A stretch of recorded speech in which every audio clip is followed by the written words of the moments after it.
10 € offerts et votre premier dépôt doublé avec le lien en description. C'était un peu trop dur. Paris était peut-être un peu trop loin dans les intentions de jeu, dans la qualité, dans un petit peu tout. Ce qui fait un match de foot, peut-être qu'Arsenal était légèrement meilleur un peu partout et qu'à la fin ça fait cette différence. À la fin, oui, ça fait une victoire relativement logique des Gunners 2-0 sur leur pelouse de l'Emirates, mais 2 poteaux pour Paris, 2 situations un petit peu litigieuses en fin de match, une bien meilleure seconde mi-temps. C'était pas un gouffre non plus qui séparait les deux équipes. Arsenal l'emporte avec encore 6 petits tirs, exactement comme contre l'Atalanta, mais un bien meilleur match quand même dans l'ensemble. Mais voilà, un XG produit cumulé des deux équipes, 1,07, 0,76 pour Arsenal, 0,31 pour le Paris Saint-Germain. Il n'y a pas eu beaucoup de très très belles occasions pour le PSG. Et pour un PSG qui a aussi dominé la possession, c'était une de nos questions en avant-match, qui allait avoir le contrôle du ballon. Peut-être que ce Paris Saint-Germain l'a peut-être un peu trop eu, le contrôle du ballon. Peut-être que les phases de possession étaient un petit peu trop contrôlées, longues et pas assez tranchantes. C'était bien sûr un choix d'homme pour Luis Enrique qui était assez spécial, en l'absence d'Ousmane Dembélé, pas de Ronald Colomwani, en l'absence de Gonzalo Ramos, bien sûr, depuis un moment, pas de Marco Asensio, vraiment pas de neuf. Kang In Lee, Désiré Doué sur l'aile droite, Bradley Barcola. Ce trio a pas super bien marché, malgré les efforts de Kang In Lee, qui je trouve dans l'ensemble fait pas un mauvais match. Peut-être un petit peu mieux en seconde quand Colomwani entre et que Doué sort, Doué qui a été en difficulté. C'était pas un excellent match de ce 11 parisien. En face, côté Arsenal, on avait beaucoup parlé, parmi les clés de la rencontre, de Bukayo Saka. Et il a démarré très très fort. C'était un petit peu la question, Saka contre Mendes. C'était le duel à surveiller à nos yeux. Et on avait vu Mendes prendre le bouillon saison dernière contre Yamal, contre Sancho, qui lui avait passé 12 dribbles sur ce match aux Signal Iduna Park. Et là, Saka, dès le début, au bout d'1 minute 15, lui en passe un, rentre à l'intérieur. Même si le Paris Saint-Germain essaye d'être haut sur le terrain, d'avoir cette ambition très très active, protagoniste, aller presser, ça leur réussissait pas trop. Et quand Arsenal réussissait eux à se sortir, quand ils réussissaient à sortir de leur moitié de terrain, ce qu'ils faisaient bien, c'était tout de suite très dangereux sur le flanc droit. Saka systématiquement cherché. Je ne sais pas combien de ballons il a touché à la fin, mais pas mal. Je crois qu'il est élu homme du match ou pas loin. 8,4 sur WhoScored, qui est la meilleure note, avec 2 tirs, 2 des 6 d'Arsenal, un but bien sûr, 3 dribbles réussis, 4 tacles aussi, belle activité défensive. Il a largement remporté son duel avec Nuno Mendes, surtout en première période. Et si on regarde le nombre de ballons touchés, j'ai pas vu les stats encore, mais je vois un Saka qui est où là à 58 ballons, ce qui est le joueur d'Arsenal à en avoir touché le plus, ce qui est assez extraordinaire pour un offensif rare. Pas beaucoup de ballons touchés en général par les Gunners, ce qui montre aussi qu'ils ont fait un match à 35% de possession. A l'inverse, on a un Hakimi à 88, Marquinhos 89, Pacho 97, 86 pour Mendes, 86 pour Zaïre Emery, 103 pour João Neves. Mais pas assez tranchant avec tout ce ballon. Et c'est peut-être aussi ça qui sépare un petit peu les approches de Luis Enrique et de Mikel Arteta. 2 tacticiens espagnols d'inspiration guardiolienne, mais un qui est un petit peu plus prompt à trancher, à être vertical, à attendre un petit peu sans ballon aussi, que l'autre qui est plus basé contrôle et qui alignait un vrai 11 de contrôle. Pas beaucoup de tranchant, de profondeur, pas beaucoup de jeu aérien possible. Ça, c'était aussi un truc, par exemple, qu'Arsenal avait sur le jeu long de Raya, là, dans le dos de Marquinhos, alors que Paris, de l'autre côté, voilà, on va parler un petit peu de Saka, mais Paris de l'autre côté, j'ai cette situation où face à la pression d'Arsenal, ils réussissent pas trop à s'en sortir, et le jeu long de Donnarumma, sur Kang In Lee, quand il y a Gabriel qui sort, c'est compliqué. Kang In Lee, je crois que c'est 1m74, Doué c'est 1m81, Neves, si je dis pas de bêtises, c'est 1m74, Vitinha 1m72, Zaïre Emery 1m78, j'ai peut-être dit 74 pour Lee, je crois que c'est 1m73, mais voilà, il y a 4 joueurs qui sont en dessous du 1m80, 3 qui sont en dessous du 1m75. Difficile pour ce 11 parisien d'aller chercher du jeu aérien et de sortir de la pression de cette manière. Donc c'était une difficulté supplémentaire sur la phase de construction, alors qu'Arsenal, bon, avec Havertz, mais même simplement par son jeu de sortie plus raffiné, plus peaufiné, avec le temps, avait moins de difficultés là-dessus. Ça, c'était une des clés du match, du coup. Quelle équipe est mieux sortie de la pression? Clairement, Arsenal par rapport à Paris, et c'est très très visible sur le premier acte. Et après, on a parlé un petit peu de Saka versus Mendes. En général, l'utilisation de la largeur et ce côté droit, avec aussi les dézonages de Havertz, qui a réussi à provoquer des situations de 2 contre 1 face au pauvre Mendes, qui pendant 45 minutes a vraiment été en difficulté. Après, ça allait mieux en seconde, mais 45 minutes, c'était un peu compliqué. Ah bah ça aussi, c'était une des clés du match. Alors, à la fin, il n'y a pas de but qui viennent directement de cette action ou de l'action suivante. Mais les offensives ont continué à venir du côté Arsenal et beaucoup de ce côté. Là, c'est autre côté, mais c'est juste pour montrer la qualité de sortie qu'ils ont. Beaucoup plus que ce 11 parisien qui avait parfois un petit peu du mal à couvrir toute la largeur du terrain. Je ne sais pas si c'est le fait d'avoir des plus petits gabarits et plus petites foulées aussi. Mais j'avais l'impression que Arsenal manœuvrait beaucoup mieux sur la largeur. Il y avait plus de facilité à trouver les joueurs long de ligne, comme ici Trossard. Aussi, ce 11, il est très très fluide, il bouge super bien. On voit par exemple la position de Calafiori là, qui était pourtant latéral droit sur le papier, surtout en seconde période, latéral gauche, mais qui rentre ici à l'intérieur pour former le double pivot. On voit Rice partir pour même ajouter un homme supplémentaire à l'intérieur du jeu. Havertz ici qui est un petit peu plus en décrochage, et Trossard qui vient là. Ça permet à Arsenal de sortir, et avec une attaque très très dangereuse, c'est celle qui amène le premier but. On voit Calafiori qui continue sa projection, qui est ici. Souvent, il était en trailer de ses actions. Mais Trossard, magnifique ce qu'il fait là. Il y a une première petite feinte de centre. Et je crois que c'est Zaïre Emery qui mord à l'hameçon. Et ensuite, ouais, elle est ici. Première feinte, ça bloque un petit peu tout le monde. Notamment Pacho. Et Havertz a très très bien lu ce qui allait se passer. File dans son dos. Magnifique centre de Trossard. J'ai envie de dire, la sortie de Donnarumma, elle est pas top, c'est vrai. Mais pour moi, le centre est tellement exquis, il est parfait. Et quand tu as Havertz à la réception, même si Donnarumma doit pas sortir là, ça aurait donné un homme libre à 6 mètres avec la qualité du jeu de tête d'Havertz, qui est devenu un meilleur finisseur au fur et à mesure des mois, des années. Ça aurait été compliqué quoi qu'il en soit. Donc même s'il sort pas, ça fait une situation dangereuse, c'est ça que je veux dire. Il doit quand même pas sortir. Il sort clairement tard, à contre-temps. Mais c'était très dangereux et bien joué par Arsenal dans l'ensemble. Alors, on avait parlé de leur rencontre contre Leicester. On avait vu début de seconde période, que les Gunners pouvaient souffrir en bloc médian. Il y avait des moments où ça défendait pas si bien que ça.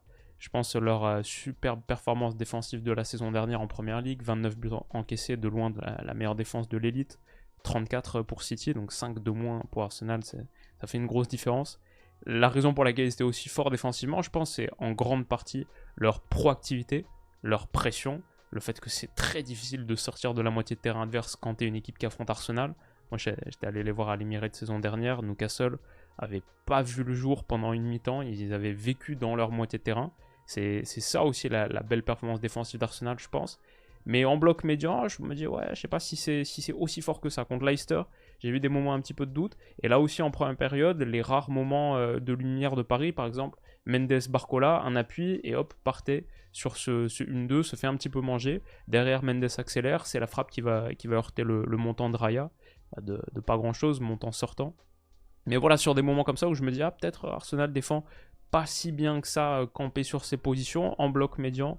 Dans l'ensemble, cette action pour moi était un petit peu plus une exception que la règle, et je trouvais que Arsenal défendait plutôt bien en bloc médian. Sur ce match, franchement, ils ont su défendre, ils ont su jouer un match de 35% de possession et bien le faire. Donc bien joué à eux de ce point de vue-là aussi. Et après, ouais, comme je disais, sur la qualité de jeu de sortie, pourtant on voit qu'il y a quoi, 1, 2, 3... Allez, je vois sur l'écran 8 Parisiens qui sont dans la moitié de terrain adverse. Il y en a même sans doute plus. Ça n'empêche pas Arsenal de s'en sortir avec de l'appui. Martinelli qui bat Marquinhos à la tête. Et derrière, la projection de Rice qui est toujours aussi vitale dans ces actions-là. Et ouais, ça c'est le genre de choses, ça donne rien au bout parce que la passe de Rice n'est pas bonne. Mais ça, c'est le genre de choses que Arsenal réussit à faire que Paris réussissait pas à faire sur les phases de relance. Et c'est sans doute là la différence. Quand on dit c'est un peu trop dur pour Paris, c'était un peu trop dur, un peu trop loin. Ils sont encore un peu trop loin du niveau d'Arsenal. Ouais, c'est sur des choses comme ça peut-être que ça se voit. Pourtant, je trouvais que dans l'état d'esprit, ils ont quand même tenté des choses jusqu'à la 90e minute. Il y avait des possibilités avec Hakimi par exemple, qui est, je trouve, un des Parisiens qui était le plus en vue et qui fait des choses intéressantes sur ce début de saison. C'était aussi le cas contre Girona, si je dis pas de bêtises. Et là, j'ai trouvé encore une fois souvent des déboulés côté droit pour profiter, par exemple, dans le dos de Calafiori, le latéral gauche. Et il y avait des espaces, il y avait clairement un déficit de vitesse entre l'Italien et le Marocain. Donc il pouvait aller attaquer, et là il le fait. C'est dangereux, ça va donner cette action où en plus il fait mine de centrer pour Barcola et il essaie de tromper Raya au premier poteau. Ça c'était très dangereux. Il y avait des petites choses comme ça qui étaient bien faites par Paris. À la fin, on y revient, ce duel Saka-Mendes qu'on soulignait en preview. Il a vraiment été la différence, la clé dans ce match parce que Mendes, sur cette action où pourtant il remporte ce premier 1 contre 1, cette faute-là, elle reste inexplicable, longue ligne de touche. Ça c'est pas normal, ça c'est une vraie erreur. Et je me le dis, je me le note même avant que le coup franc soit tapé, même avant que malheureusement pour Paris, ce coup franc qui n'est dévié par personne trouve les filets de Donnarumma. Même avant tout ça, je me dis ouais, ça c'est ce duel qui est en train d'être perdu par Nuno sur Saka, il joue pour beaucoup, faute bête. Et tu concèdes un coup franc quand tu connais en plus la qualité d'Arsenal sur coup de pied arrêté, les combinaisons, mais même ils ont des bons pieds, des bons tireurs, comme c'est le cas de Saka par exemple. C'est dommage de se mettre dans cette position, et après Saka, lui, a continué de faire des ravages sur son flanc droit. Là, c'est pas Nuno Mendes, mais c'est Vitinha, il y a un centre qui est coupé par Trossard, et il faut un bel arrêt de Donnarumma, qui s'est employé, mine de rien, qui a sorti quelques parades, 6 tirs seulement pour Arsenal, donc il doit pas y avoir beaucoup plus que 2 arrêts pour Donnarumma, peut-être. Mais je sais pas si c'est rattrapé de son erreur. Mais en tout cas, il a fait un en seconde période sur Martinelli aussi. 3 arrêts apparemment, selon WhoScored. Et ouais, ça c'était une belle sortie sur Trossard. Là où je vois la différence aussi, c'est, je parlais de la qualité de sortie d'Arsenal versus Paris. Et là où il manquait quelque chose pour Paris, c'était peut-être dans l'axe, un 9. Parce que je voyais des phases de relance comme celle-ci. Neves qui s'appuie sur Doué, et après ça essaye de jouer sur Barcola comme ça. Ah mais il y a un très grand trou ici, et ces jeux de petites combinaisons où tu utilises beaucoup l'extérieur, où tu es bloqué, longue ligne de touche comme ça, il faut des miracles pour s'en sortir. Et il y a rarement eu des miracles, même s'il y a de la qualité technique chez tous ces joueurs, et leur jeu de combinaison, parfois dans les petits espaces, ça pouvait jouer à haut niveau, mais c'était juste un petit peu trop difficile de combiner dans ces périmètres face à une équipe qui quand même défend très bien. Le volume athlétique de Declan Rice qui couvre tellement de terrain. Gabriel dans l'anticipation, l'agressivité. Timber aussi avant sa sortie à la mi-temps. Kivior, entré en seconde période, je trouvais très bon. Et Saliba aussi en pleine surface. Ouais, il partait. Il faut se lever de bonne heure pour réussir à combiner entre tous ces gaillards-là. Et ouais, même s'il y avait des petits moments comme ça, Neves, Doué, Barcola, etc., ouais, ça, je pense que c'était un petit peu trop compliqué d'approcher le match de cette manière. On voit Kanghini, autre côté, tout seul, et Zaïre Emery, Vitinha qui sont loin. Beaucoup de manières de ballon, pas beaucoup de joueurs que tu peux toucher en pivot, en déviation, ou pour aller attaquer le dos de cette ligne. Et ouais, il y a un petit manque de variété, sans doute, dans le 11 choisi par Luis Enrique. C'est ce que je dirais. Mi-temps donc 2-0, ce sera le score final de ce match, et Paris revient mieux en seconde. Il y a l'entrée de Kolo Muani qui est pas mal, à la place de Désiré Doué. Ça permet de remettre Kanghini sur le côté, et sur le côté Kanghini a été bon. Il y a eu aussi ce corner reprise João Neves sur la barre transversale, donc peut-être tu peux revenir dans le match avec un petit truc comme ça. Et dans l'ensemble, je dirais, si j'étais supporter parisien, je serais déçu de la performance d'ensemble peut-être, mais je serais pas si triste de l'état d'esprit. Je pense qu'on a vu des matchs en Ligue des Champions de Paris face à une meilleure adversité au fur et à mesure des saisons, où Paris était bien en deçà dans l'état d'esprit, la mentalité, où au bout d'une heure tu te dis c'est bon, ils ont déjà abandonné. Là honnêtement je trouvais que jusqu'à la fin, et même Paris montait de plus en plus en régime au fur et à mesure de cette seconde période, a rarement donné l'impression d'abandonner, de lâcher les armes. Et ouais, il y a cette frappe de Kanghini par exemple. Raya sur une parade, il est un petit peu trompé par la trajectoire. Mais il y a eu aussi des actions comme ça où je pense si Paris jouait un petit peu mieux le coup, Doué, Barcola, là il y a quelque chose à faire. Mais Gabriel, Gabriel défend très très bien. Des petits coups comme ça qui auraient pu être mieux joués, je pense. Des situations aussi où disons, l'attrait qu'a cette équipe pour le contrôle et pour redoubler le jeu de passe dans le dernier tiers, ça peut leur coûter un petit peu de folie, un petit peu plus de créativité. Et là, j'ai vu des situations comme ça, longue séquence de possession, 71e minute, et de fil en aiguille, tu te mets à reculer parce que c'est la passe la plus contrôle, la plus claire dans cette perspective, et à la fin, tu te retrouves 30 secondes plus tard avec Donnarumma, ballon au pied dans sa surface de réparation. Peut-être là, c'est dommage. Peut-être là, il manquait un petit peu d'audace, mais dans l'ensemble, cette seconde période était quand même meilleure. Genre, l'entrée de Kolo Muani peut te permettre d'avoir des choses comme ça, des déviations là, sur l'anticipation, l'agression de Gabriel. Hop, il se retourne, il peut aller attaquer le grand espace. Kolo Muani, Barcola, ça pour aller attaquer la dernière ligne et son dos, c'est pas mal. Le petit ballon dans la profondeur, il y a un centre en retrait de Barcola qui est dangereux. Ce genre de truc, je me dis, ouais, là, il y a plus de variété. Là, peut-être Paris peut faire mal. Il manque du temps, il y a une équipe en face qui est très très forte pour contrôler les fins de match aussi, qui commence maintenant à avoir pas mal d'expérience, de bagages, de vécu. C'est plus leur première saison en Champions depuis 10 ans. Ils ont vécu l'année dernière. Maintenant, ils sont plus équipés. Ça fait 2 fois qu'ils sont dauphins en Première Ligue. C'est une équipe qui tape les 90 points quasiment en PL. Voilà, ils sont chauds. Donc forcément, c'est dur d'aller l'emporter à l'Emirates. Et il va toujours avoir la sensation de manquer un petit truc. Mais c'était quand même mieux cette seconde période. Et ouais, des petits ballons intérieurs comme ça. Barcola, un peu en déséquilibre. Saliba sort bien. Déviation. Ça heurte le bras de Calafiori. Je comprends le fait que ce soit pas donné, j'imagine, parce qu'il y a vraiment un ricochet Barcola-Saliba, et après ça revient sur le bras de Calafiori qui est dans une position relativement naturelle, dans l'esprit, hein, enfin, je veux dire dans les règles. Dans les règles, c'est ça. C'est si le bras est pas levé trop haut, même s'il est un peu décollé, même si pour moi c'est un peu limite quand même cette main. Je comprends que ce soit pas donné, et dans l'ensemble, dans l'absolu, je pense que c'est plutôt d'une bonne chose que ces mains-là soient pas données. Et j'avais juste un petit truc, c'est qu'on voit quand même Calafiori qui réagit, qui sent que ça va vers son bras. Donc il y a quand même de la distance. Et je pense que c'est la distance maximum que tu peux avoir pour dire non, il n'y a pas penalty parce que c'est une déviation. Là, on est à la distance maximum. Si Calafiori était genre là, ici beaucoup plus près, j'aurais dit ok, clairement c'est pas penalty, il peut pas du tout réagir. S'il est beaucoup plus loin, tu dis ouais, bah là il a le temps de réagir, non là ça devient une vraie main.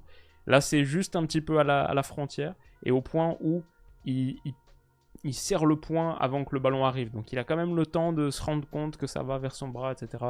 Après, à la fin, de toute manière, le match se joue pas là-dessus et je pense pas que ce soit si litigieux. Par contre, Arsenal a la capacité de mobiliser les fameux arts sombres, les dark arts des Clan Rice sur Kolo Muani. Celle-là était plus cynique et elle était en dehors de la surface. Donc, si tu donnes pas faute, c'est normal de ne pas y revenir, de pas donner penalty. Mais ouais, il y a aussi du métier dans cette équipe d'Arsenal qui, à la fin, a pas grand-chose à dire.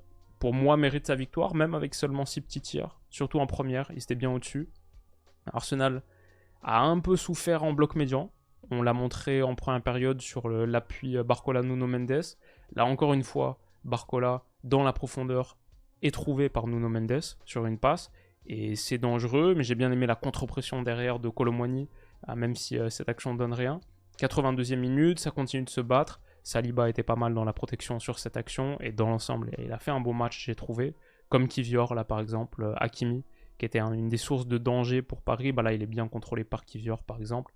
C'est bien joué, et moi, j'imagine que l'analyse de beaucoup de gens sera Paris a fait un mauvais match parce qu'ils ont semblé quand même assez loin d'être dans une position d'aller remporter cette partie, parce que Arsenal, Paris, on en a parlé dans la preview, c'est deux clubs qui sont censés ne pas être si loin que ça en niveau. Je parlais de ce fil invisible qui relie ces deux clubs, deux capitales du continent, Paris, Arsenal, deux clubs qui n'ont pas remporté la Ligue des Champions, enfin tout ce que je disais dans l'intro, ils sont censés être pas si loin que ça, donc il y a sans doute une déception, mais à la fin Arsenal c'est une des meilleures équipes du continent, ils sont très très forts, ils étaient chez eux, et je trouve pas que Paris Saint-Germain a fait un si mauvais match que ça, et encore plus vu les circonstances, sans Dembélé.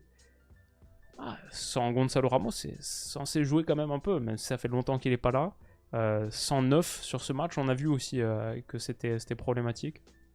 Et ouais, je pense que c'est un petit peu ce que je dirais de cette partie. Maintenant, il y en a d'autres qui arrivent. Le PSV Eindhoven, retour de trêve internationale. Là, il faut vraiment prendre 3 points à la maison en plus. Et du coup, le fait de ne pas l'avoir fait contre Arsenal, chapeau 2, il faut le faire maintenant contre l'Atlético Madrid, l'autre équipe de chapeau 2 pour Paris. Parce que sinon, c'est le Bayern, à l'Allianz Arena en plus, c'est City. C'est d'autres matchs costauds. Il y a Salzbourg et Stuttgart aussi. Mais pour faire un top 8, maintenant, il faut enchaîner 2 victoires. C'est quasi sûr pour moi contre PSV et Atlético Madrid. Et il faudra sans doute faire un résultat, au moins un contre Bayern ou City. Voilà, il y a moins le droit à l'erreur maintenant que tu n'as pas fait de miracle, entre guillemets, contre Arsenal à l'Emirates. Et voilà, il y a plein d'autres matchs dont j'ai envie de parler demain. On n'en a pas parlé en intro, mais on aurait dû. Brest 4-0 à Salzbourg. Ils l'ont fait donc 2 fois de suite contre l'Autrichien, contre le club autrichien, et ils prennent 6 points. Magnifique et magnifique pour Brest. Dortmund a éclaté le Celtic 7-1 dans un match qui était un match au sommet. Et Leverkusen, comme on le pensait, a battu Milan, mais avec moins de buts que ce que j'attendais. Le Barça 5-0 contre Young Boys. L'Inter 4-0 contre l'Étoile Rouge. City aussi 4-0 contre le Slovan. Et ouais, c'était une belle soirée de Champions. Donc on en parle demain. J'espère que cette petite vidéo vous a plu, les amis. Et ouais, il y a encore cette campagne de Ligue des Champions est longue. Il y a encore beaucoup de matchs et beaucoup de possibilités aussi pour le Paris Saint-Germain de rebondir. Mais c'est une première défaite de la saison face à une équipe qui était un petit peu meilleure partout sans doute, même si ça se voit pas forcément sur le tableau statistique. Qu'est-ce que vous en avez pensé? Dites-moi tout ça en commentaire. Il est 23h45, donc je vais aller me coucher, passer une très bonne nuit et une très bonne journée à ceux qui m'écoutent jeudi en podcast sur YouTube. Merci d'être là les frérots. On se retrouve dans quelques heures du coup, parce qu'il y a une autre vidéo qui arrive très vite. Bisous.